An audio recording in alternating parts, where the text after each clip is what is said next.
kita bisa kumpul di salah satu dari rumah Allah Subhanahu wa taala dalam rangka kita mendengarkan beberapa ayat dan juga hadis-hadis Nabi sallallahu alaihi wasallam. Semoga kehadiran kita di masjid ini Allah Subhanahu wa taala catatkan sebagai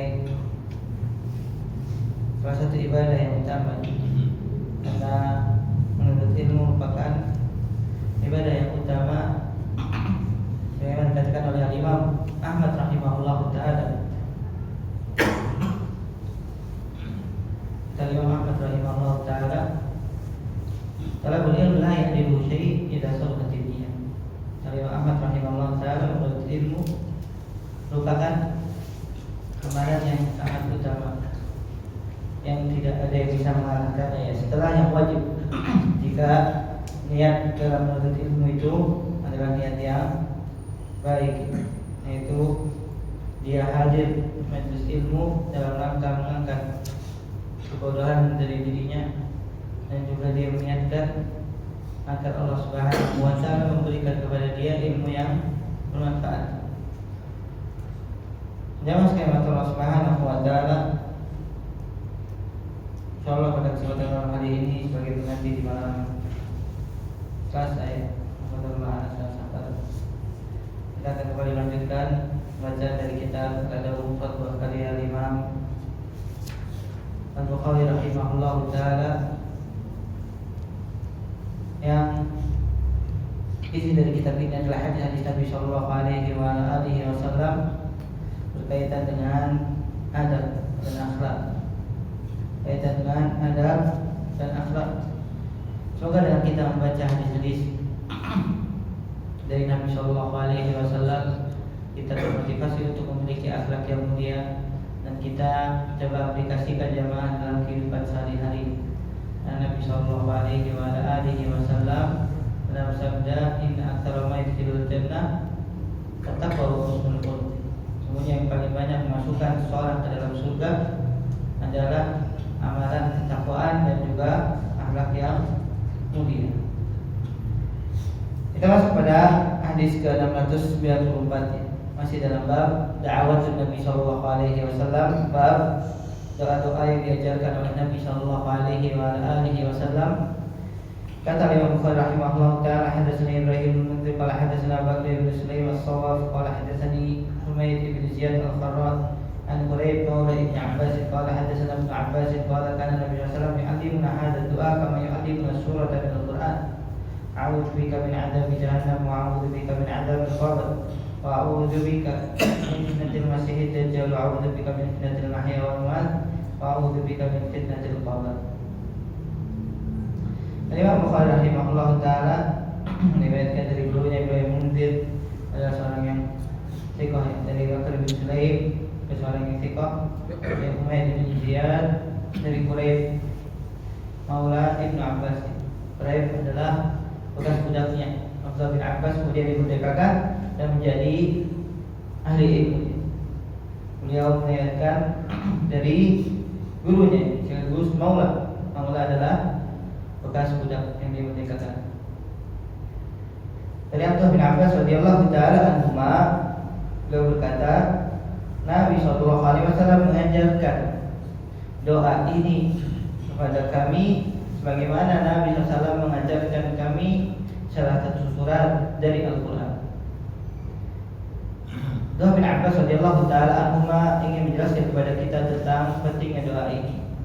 Karena Nabi SAW saja mengajarkan para sahabat Rasulullah SAW sebagaimana Nabi SAW mengajarkan salah satu surat dalam Al-Quran.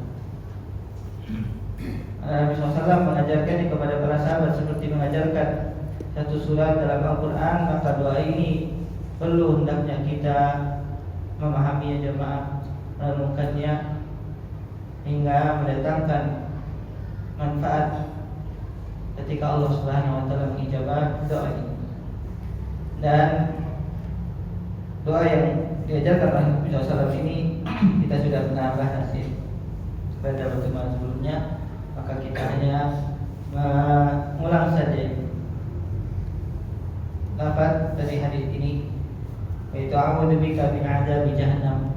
Ya Allah, berikanlah perlindungan untukku dari azab neraka Jahannam. Kita mengetahui kata Allah Subhanahu wa taala, inna 'adzabaha kana gharama wa nasrif 'anna 'adzab jahannam inna 'adzabaha kana gharama. Karena Allah Subhanahu wa taala firman dalam surat Al-Furqan, kita meminta perlindungan kepada Allah Subhanahu wa taala dari azab neraka Jahannam, karena azab neraka Jahannam itu sangat pedih, sangat membuat seseorang merasakan kesakitan. Wa a'udzubika min adzabil qabr, dan kita minta perlindungan kepada Allah Subhanahu wa taala dari azab kubur, karena azab kubur adalah sesuatu yang hak. Bagaimana dalam hadis juga diriwayatkan oleh Imam Abu Daud dari sahabat yang mulia Bara' bin Azib radhiyallahu taala anhu, hadis yang panjang yang berkaitan dengan azab kubur. Dan Ahlussunnah wal Jamaah meyakini bahwasanya di alam kubur ada yang namanya nikmat dan juga azab kubur, walaupun tidak sampai kepada akal kita, karena ini perkara yang gaib. Sebagian dari kelompok yang tersesat seperti kelompok Mu'tazilah yang mereka tidak meyakini akan adanya azab dan nikmat kubur. Tapi berdasarkan hadis ini, karena azab kubur hak, maka kita minta perlindungan kepada Allah Subhanahu wa taala agar Allah melindungi kita dari azab kubur. Kemudian kita minta perlindungan kepada Allah Subhanahu wa taala agar kita min fitnatil masiihid dajjal, dari fitnah siapa jemaah? Al-Masiihid Dajjal, fitnah Dajjal. Di antara yang harus diyakini oleh seorang muslim akan adanya nanti di akhir zaman Dajjal yang banyak sekali Allah Subhanahu wa taala berikan ujian ini, dan menjadi besar fitnahnya di akhir zaman. A'udzu bika min fitnatil mahya wal mamat, dan aku berlindung kepada Allah Subhanahu wa taala dari fitnah, ujian kehidupan. Kita mengetahui memang ujian kehidupan itu secara umum berarti mencakup segala bentuk ujian, segala bentuk fitnah. Yang memang kita hadir di dunia ini untuk kita mendapatkan ujian. Allah Subhanahu wa taala berfirman, "Walladzi khalaqal mauta wal hayata liyabluwakum." Dalam ayat yang lain Allah Subhanahu wa taala berfirman, "Inna khalaqnal insana min nutfatin amsyajin nabtali." Maka kita berdoa kepada Allah Subhanahu wa taala agar kita tetap istiqomah walaupun ujian kehidupan itu kita dapatkan. Kemudian fitnatil mamat, para ulama menyebutkan maksudnya fitnatul mamat ini adalah fitnah di alam kubur. Itu apa? Bukan doa. Pertanyaan dua malaikat. Pertanyaan dua malaikat yang akan datang kepada setiap orang yang meninggalkan dunia ini, walaupun dia tidak dikubur di kuburan. Karena Nabi Sallam dalam hadis yang sahih, yati alaihi al-malakani al-aswadani al-azraqani al-aswadan. Datang kepada penghuni kubur ini atau orang yang sudah meninggal walaupun tidak dikubur, dua malaikat yang warnanya hitam kebiru-biruan atau biru kehitamannya. Kemudian bertanya, siapa man rabbuka? Qaul man rabbuka? Qulani man rabbuka? Siapa? Kemudian lain lisani. Malaikat ini, dua malaikat ini mendudukan penghuni kubur dan bertanya, siapa Rabb? Kemudian ada rajul ladzi ursila ilaihi, siapa laki-laki yang telah diutus kepada Allah? Kemudian ditanya tentang agama. Maka 3 pertanyaan ini jamaah sekalian sudah diberitahu oleh Nabi SAW pertanyaannya dan jawabannya, tapi tidak semua orang mampu menjawabnya jamaah. Dalam hadis ada disebutkan ya, hadis Bara bin Azib radhiyallahu taala anhu, hadis yang panjang. Oleh Imam Daud di situ disebutkan ada mereka yang bisa menjawab fitnah kubur, ada mereka yang tidak bisa menjawab. Yang bisa menjawab itu sesuai dengan firman Allah Subhanahu wa taala, "Yutsabbitullahu alladziina aamanu bil qawli tsabiti fil hayatid dunya wa fil akhirah." Dalam surat Ibrahim, "Yudhillullahu adh-dhalimin wa yaf'alullahu ma yasha." Allah Subhanahu wa taala akan kokohkan, Allah Subhanahu wa taala akan teguhkan orang-orang yang beriman dengan perkataan yang kokoh dalam kehidupan dunia dan juga dalam kehidupan akhirat. Semoga Allah Subhanahu wa taala meneguhkan kita saat nanti kedua malaikat tanya kepada kita tentang 3 pertanyaan.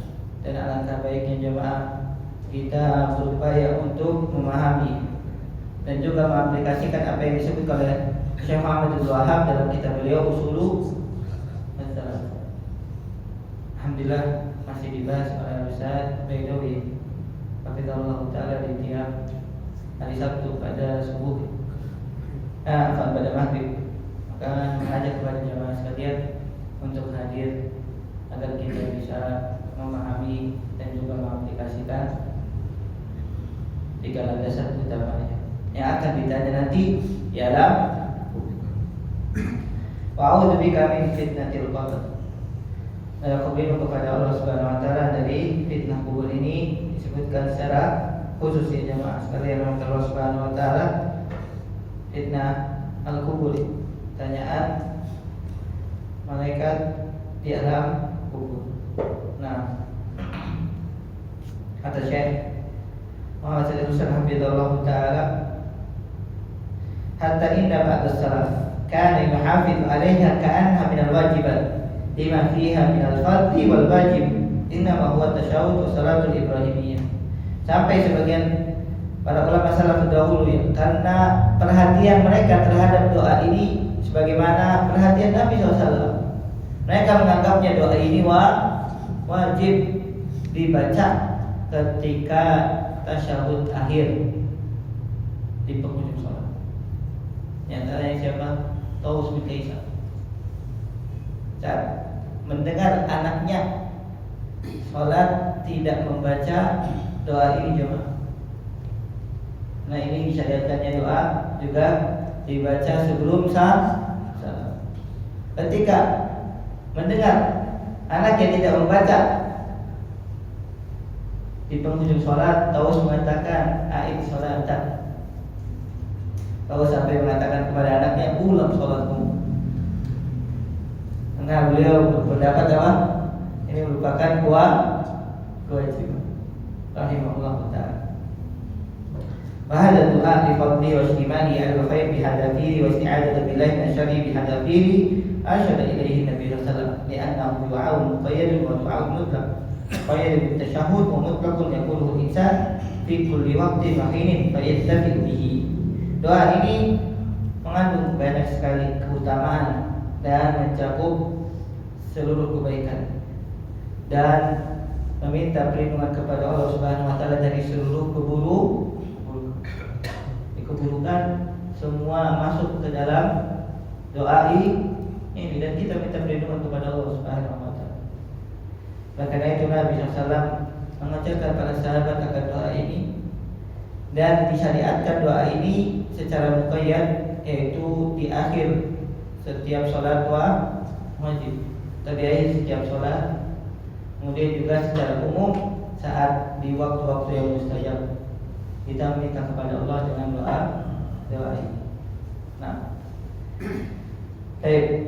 Hadis yang selanjutnya kata Imam Bukhari rahimahullah taala, qala hadatsana Ali bin Abdullah qala hadatsana Ibnu Mahdi an Sufyan an Salamah bin Kuhayl bin Ibn Abbas radhiyallahu taala anhu qala bitu inda Maimunah fa qala Nabi sallallahu alaihi wasallam fa ta'ajjata fa qasala wajhahu yadihi thumma nama thumma qama fa atal qibla fa atlaqa shinaqa ثم توضأ وضوءا بين وضوءين لم يكثر قد فقد أبلغ فصلى فقمت فمطيت كراهية أن يرى أني كنت أبكيه فتوضأت فقام يصلي فقمت عند يساري فأخذ بأذني فأدارني عن يمينه فتمت صلاته من الليل 13 ركعة ثم اضطجع فنام حتى نفخ وكان إذا نام نفخ فأذنه بلال بالصلاة فصلى ولم يتوضأ فكان في دعائه اللهم اجعل في قلبي نورا وفي سمعي نورا وعن يميني نورا وعن يساري نورا وفوقي نورا وتحتي نورا وأمامي نورا وخلفي نورا وعن جنبي نورا. قال قريب مسابقا في التابوت فلقيت رجلا من ولد العباس فحدثني بهن فذكر عصبي ولحمي ودمي وشعري وبشري وذكر خصلتين. Imam Al-Bukhari rahimahullahu ta'ala meriwayatkan dari gurunya Ali bin Abdullah. Ali bin Abdullah ini Al-Madini, guru yang sangat disanjung, yang sangat dihormati oleh Imam Bukhari rahimahullahu ta'ala. Beliau adalah seorang ahli hadis, imam, bahkan gurunya mengakuinya. Gurunya siapa? Sufyan ibnu Uyainah. Sebutkan dalam biografi Sufyan ibnu Uyainah, murid-muridnya itu sedikit 10 jamaah. Karena Sufyan ibnu Uyainah selalu menyebutkan nama Ali, maksudnya Ali Al-Madini. Talumunani yuhibbi Ali. Kalian mencela diriku karena aku sangat cinta kepada Ali. Maksudnya muridnya jamaah. Maka kata Sufyan ibn Uyainah, wallahi ta'ani istafadtu minhu aktsar mimma istafada minni. Demi Allah, katanya, aku lebih banyak mendapatkan manfaat dari dirinya, dari ilmunya, dibandingkan dia mengambil manfaat dariku. Jadi gurunya saja mengakui siapa? Kepiawaian Al-Imam Ali bin Madini. Walaupun kita tahu Sufyan bin Uyainah tentu lebih banyak hadisnya jemaah. Karena Sufyan bin Uyainah imam. Nah, tidak perlu ditanya lagi tentang kredibilitasnya. Namun karena tawaduknya beliau dan pengakuan akan ilmunya siapa? Ali Al-Madini rahimahullahu ta'ala. Dari Ibnu Mahdi, Abdul Mahdi ini tidak lain, dia bukan adalah Abdurrahman bin Mahdi. Abdurrahman bin Mahdi ini adalah guru dari Al-Imam juga Asy-Syafi'i rahimahullahu ta'ala. Abdurrahman bin Mahdi bukan gurunya, selenting dengan Al-Imam Syafi'i rahimahullahu ta'ala. Dan beliau adalah juga seorang yang siqah. Sufyan di sini adalah Sufyan Ats-Tsauri. Sufyan bin Sa'id bin Masruq Ats-Tsauri. Jadi Salamah bin Kuhaib, dan juga ada seorang yang siqah dari Quraib. Ini adalah perawi juga yang hadis sebelumnya. Semoga dari Abdullah bin Abbas radhiyallahu taala anhu. Dan jamaah sekalian Allah Subhanahu wa taala, hadis ini perlu kita jadikan renungan. Kenapa?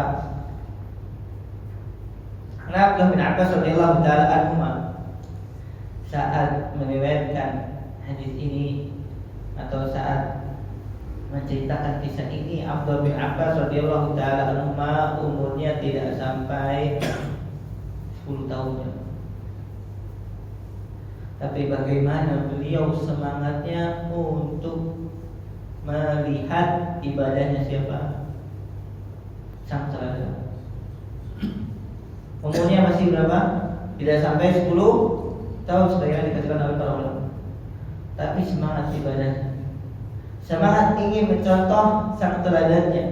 Apa yang beliau lakukan kita simak. Aku menginap di rumahnya Maimunah. Siapa Maimunah jemaah? Maimunah bintul Harith. Dia adalah salah seorang istri Rasulullah sallallahu alaihi wasallam,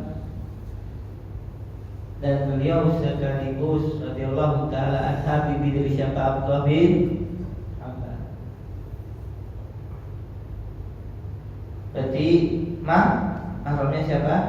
Abdullah bin Abbas. Faqama Nabi sallallahu alaihi wasallam. Maka Abdullah bin Abbas menceritakannya. Nabi sallallahu alaihi wasallam berdiri, kemudian beliau melaksanakan hajatnya, kemudian mencuci wajahnya dan kedua tangannya. Tsumma nama. Kemudian beliau SAW itu tidur. Tsumma qama. Kemudian setelah tidur, Abdullah bin Abbas melihat Nabi SAW bangun.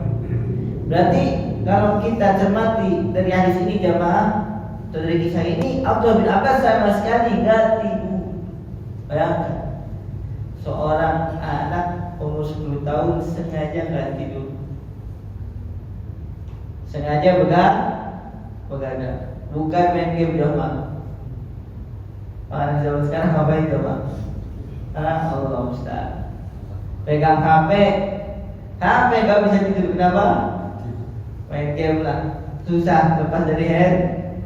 Ini Abdullah bin Abbas radhiyallahu ta'ala anhu, beliau sengaja nggak tidur dan beliau ingin melihat apa yang dilakukan oleh Nabi SAW di waktu malam. Setelah Nabi SAW tidur, beliau bangun. Tsumma qama fa'atal qiblah. Dan Nabi sallallahu alaihi wasallam itu menuju Qiblah. Qiblah itu adalah sebuah tempat air di zaman dahulu yang terbuat dari kulit. Jadi dahulu nggak pakai botol gini, jamaah, ada dulu botol gini. Untuk menyimpan air biasanya menggunakan apa? Qiblah. Itu tempat air yang dibuat dari kulit sapi. Fa'atlaqa shinaqaha. Maka Nabi SAW membuka penutupnya. Kemudian Nabi SAW berwudu dengan air yang ada di Qiblah tersebut. Dua kali. Jadi dua kali cucian pada setiap anggota. Kita bisa mempelajari di sini bahwasanya di antara yang diperbolehkan adalah mencuci anggota wudu hanya dua kali, dan 3 kali yang paling sah. Lam yukfir. Maka bin Abbas niat Nabi SAW tidak mencucinya sebanyak 3 kali. Waqad ablaqa. Akan tetapi beliau menyempurnakan wudunya. Kemudian tsumma qama. Apa nih? Fasalla. Kemudian Nabi SAW salat. Fakumtu. Kemudian aku mengikuti Nabi SAW untuk salat. Fatamattaitu karahiyata an yara anni kuntu abki. Maka aku berdiri dan aku menjauh dari Nabi SAW karena khawatir beliau melihat aku dalam keadaan apa? Masih terbangun. Apa? Dalam keadaan aku ingin mengikuti Nabi SAW. Dalam riwayat yang lain jamaah sekalian, fa'uraqibu. Aku ingin menyaksikan atau aku ingin menguasai apa yang dilakukan oleh Nabi sallallahu alaihi wasallam. Maka saat itu aku berwudu, fatawaddatu faqama yusolli. Kemudian aku sholat inda yasarihi. Aku inda yasarihi. Aku berdiri di sisi kiri Nabi sallallahu alaihi wasallam. Fa akhadha bi yuduni fa adarani an yaminihi. Maka ketika aku sholat di samping kiri beliau meraih telingaku dan menempatkanku di sisi kanannya. Anda kita mengetahui jamaah sekalian Allah Subhanahu wa taala, kalau ada dua orang yang sedang melaksanakan sholat kemudian berjamaah, maka imamnya sebelah mana jemaah? Sebelah kiri. Yang makmumnya sebelah kanan.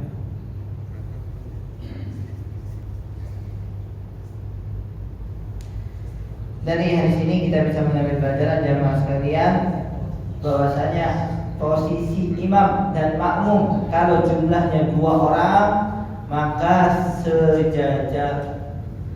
Karena Nabi SAW langsung memutarkannya Abdullah bin Abbas dari sisi kiri ke sisi kanan, bukan sebagaimana di sebagian perbuatan kaum muslimin yang kalau sholat hanya berdua jamaahnya dia agak mundur jauh. Benar kan? Padahal Nabi SAW mengajarkan kepada Abdullah bin Abbas untuk pindah ke sisi kanan persis sejajar dengan Rasulullah SAW. Fa'adaroni an yaminihi, Nabi SAW mengarahkan ke bagian sisi kanan dan mendekati. Mendekat, bukan menjauh. Ini menjadi dalil bahwasanya posisi makmum ketika menjadi makmum yang hanya dia bersama imam itu berada di sebelah kanan sejajar. Fatatammat sholatuhu minal lail 13 rakaat. Dan Abdullah bin Abbas, jamaah sekalian Allah Subhanahu wa taala, kita perhatikan. Salat bersama Nabi 13 rakaat. Berapa? 13 rakaat. Dan salat malamnya Nabi SAW tidak seperti salatnya kita. Benar enggak jamaah? Biasanya Beliau SAW itu bangun di tengah malam dan sholat sampai menjelang subuh. Ya taruhlah jamaah pertengahan malam itu jam 11. Nah kalau kita itu dari jam 6 sampai jam 5, maka pertengahan itu jam 11 atau setengah 2. Dari jam 11 misalnya jamaah sampai jam 4, berapa lama? 5 jam sholat. Itu sholatnya siapa? Rasulullah SAW. Yang Nabi SAW sudah diampuni dosanya yang lalu dan yang akan. Bagaimana dengan kita semua? Dan yang lebih menakjubkan lagi, Abdullah bin Abbas radhiyallahu taala anhu di umur 10 tahun beliau tidak merasa lelah. Makanya beliau bisa mengisahkan sholatnya bagi Nabi Muhammad.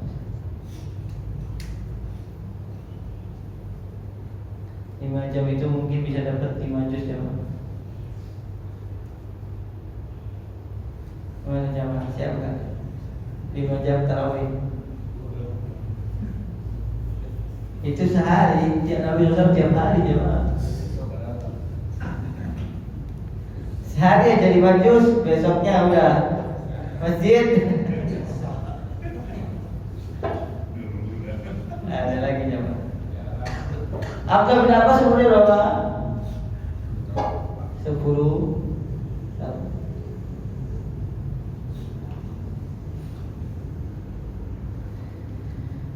Semoga Allah Subhanahu wa taala memberikan kepada kita semangat untuk bisa melaksanakan sholat malam sebagaimana sholatnya Nabi SAW dan sebagaimana semangatnya Abdullah bin Abbas mengikuti Nabi SAW.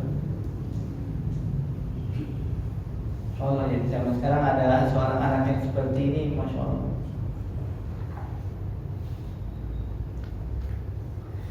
Tiga 13 rakaat jamaah. Di sini para ulama menyebutkan 13 rakaat. Apakah Nabi SAW menambah yang biasa beliau lakukan 11 atau seperti apa?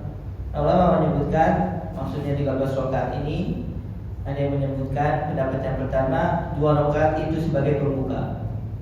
Jadi ada 2 rakaat yang ringan sebelum Nabi SAW benar-benar melaksanakan sholat malam yang panjang.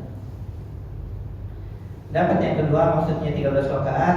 Nabi SAW sholat malam 11 rakaat dan 2 rakaatnya adalah 2 rakaat sholat sunnah sebelum sholat sunnah sebelum sholat subuh. Allah Ta'ala yang lebih kuat pendapatnya adalah pendapat yang pertama. Maksudnya 2 rakaat ini termasuk juga sholat malam, tapi membuka untuk melaksanakan sholat malam yang panjang. Tsumma taja'a, kemudian Nabi SAW berbaring. Fanama, kemudian Nabi SAW itu tidur jamaah.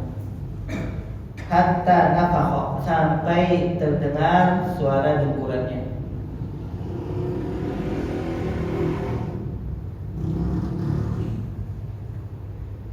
Kata Abdullah bin Abbas radhiyallahu taala anhuma, Nabi SAW biasa kalau tidur pasti terdengar dengkuran. Fa'adzanahu Bilalun bis-shalah, kemudian terdengarlah azannya siapa? Bilal untuk melaksanakan sholat. Kemudian Nabi SAW melaksanakan sholat tanpa berwudu kembali. Nah, kita ketahui Nabi SAW sebagaimana disebutkan bahwasanya tidurnya Nabi SAW tidak seperti tidurnya kita. Nabi SAW tanamu ainayya wa la tanamu qalbi.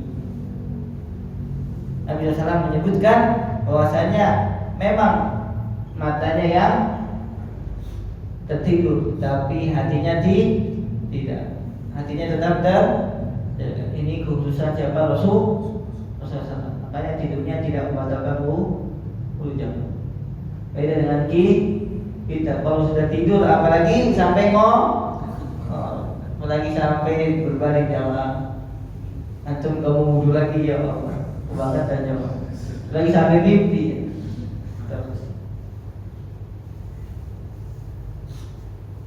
Allah Ta'ala sesuai disebutkan oleh para ulama bahwasanya ini kekhususan Nabi SAW. Nabi SAW tidur, tapi hatinya tetap terjaga. Maka Nabi du'aihi, dan diantara doa yang diucapkan Nabi SAW, beliau membaca doa Allahumma ja'al fi qalbi nur. Ya Allah, jadikanlah cahaya pada hati, wa fi sam'i, pada pendengaran, wa an yamini, pada sisi kananku, wa an yasari, pada sisi kiri, wa fawqi, pada arah atasku, wa tahti, pada bawahku, wa amami, pada depanku, wa khalfi, dan pada belakangku, wa a'dzim bi nur. Dan ya Allah, besarkan cahaya untuk. Apa makna cahaya di sini jamaah? Makna cahaya di sini lampu. Jadi Nabi SAW bercahaya jamaah, sampai katanya sekarang Nur Muhammad. Ada salah satu keyakinan yang sangat ekstrim, sangat berlebihan, bahwasanya seluruh yang ada di langit dan bumi itu diciptakan dari nurnya Muhammad, dari cahaya Rasulullah. Ini merupakan keyakinan yang keliru ya. Yang menciptakan seluruh alam semesta adalah siapa? Allah Subhanahu. Tapi yang dimaksud di sini cahaya adalah cahaya maknawi, cahaya petunjuk. Karena tidaklah petunjuk kecuali dikatakan cahaya yang menerangi seorang hamba untuk berjalan dalam kehidupannya. Sebelum nanti cahaya yang juga bermanfaat di akhirat. Karena di akhirat jamaah nggak ada lagi yang namanya listrik, nggak ada lagi namanya lampu apa namanya kalau pakai lampu lampu tembak. Cahayanya berasal dari cahaya siapa? Allah Subhanahu. Ketika semakin kita menumpuk cahaya dengan mengikuti petunjuk Al-Quran dan Sunnah, karena Al-Quran dan Sunnah adalah betul, akan semakin terang cahaya kita di mana? Di akhir.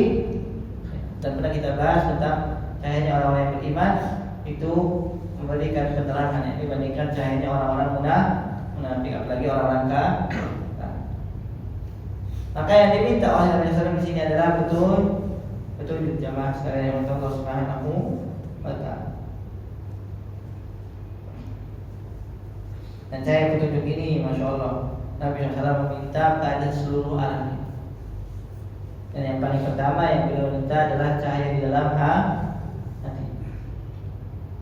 Kemudian pendengaran.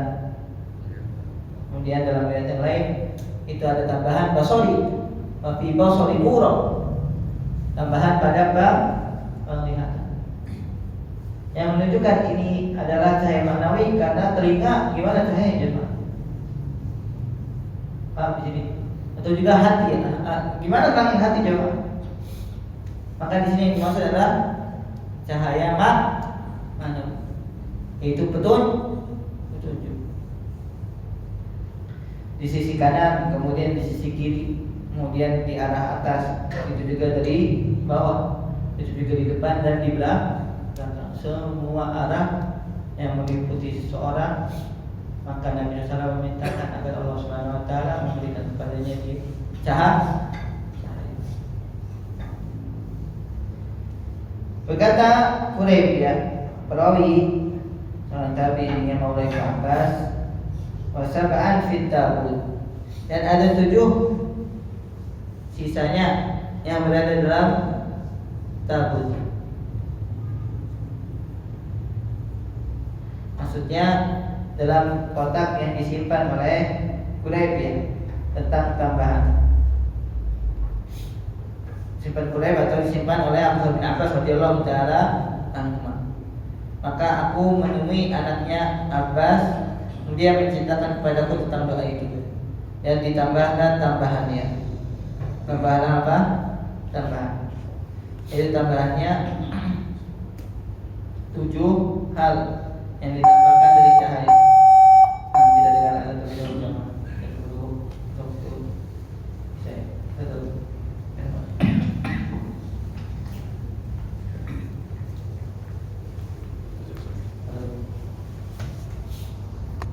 wa ta'ala 7 hal yang terlupakan oleh Quraib. Kemudian beliau bertanya kepada salah satu dari anaknya Abbas, Quraib radhiyallahu taala anhu, maka disebutkan tambahan permintaan kepada Allah Subhanahu wa taala cahaya itu ditambahkan asobi. Asobi itu artinya adalah urat saraf ya. Kemudian walahmi, daging. Allah jadikanlah cahaya juga di daging. Wadami, kemudian pada darah. Wasya'ri, kemudian pada rambut. Kemudian yang kelima basyari, kemudian pada kulit. Wa dzakara khoslataini, kemudian tersisa 2 lagi. Para ulama menyebutkan 2 lagi, ada yang menyebutkan yang ke-6 adalah otaknya, mukhi. Kemudian yang ke-7 adalah al-'adham, yaitu apa? Tulangnya. Tapi kata Al-Hafidz Ibnu Hajar rahimahullah taala, 2 hal lagi yang menyempurnakan menjadi 7 adalah yang lebih tepat lisan, walisani, dan juga nafsi, yaitu apa? Jiwa. Jadi genap menjadi ganjil menjadi itu 7 jamaah. Ini yang kita minta kepada Allah Subhanahu wa taala cahaya sampai kepada hal yang batin. Urat, kemudian apa? Daging, kemudian darah, kemudian rambut, dan yang kelima kulit, yang keenam lisan, dan yang terakhir adalah nafsi, jiwa. Jadi kita minta kepada Allah Subhanahu wa taala semuanya apa? Cahaya. Dari hadis ini jamaah sekalian Allah Subhanahu wa taala, hadisnya diriwayatkan oleh Imam Bukhari dan Muslim. Bahkan Imam Bukhari meriwayatkan, perhatikan jemaah, hadis Maimunah ini, apa hadis Abdullah bin Abbas ketika berada di bibinya. 13 jalan. Jadi disebutkan 13-nya di mana kitab Sahih Bukhari. Adapun Imam Muslim hanya meriwayatkan atau menyebutkan cuma satu. Menunjukkan hadis ini merupakan hadis yang sangat mulia jamaah sekalian Allah Subhanahu wa taala. Di antara faedah yang kita bisa ambil dari hadis ini, jawazul mabiti shagiri inda mahramihi wa in kana zawjuha indaha.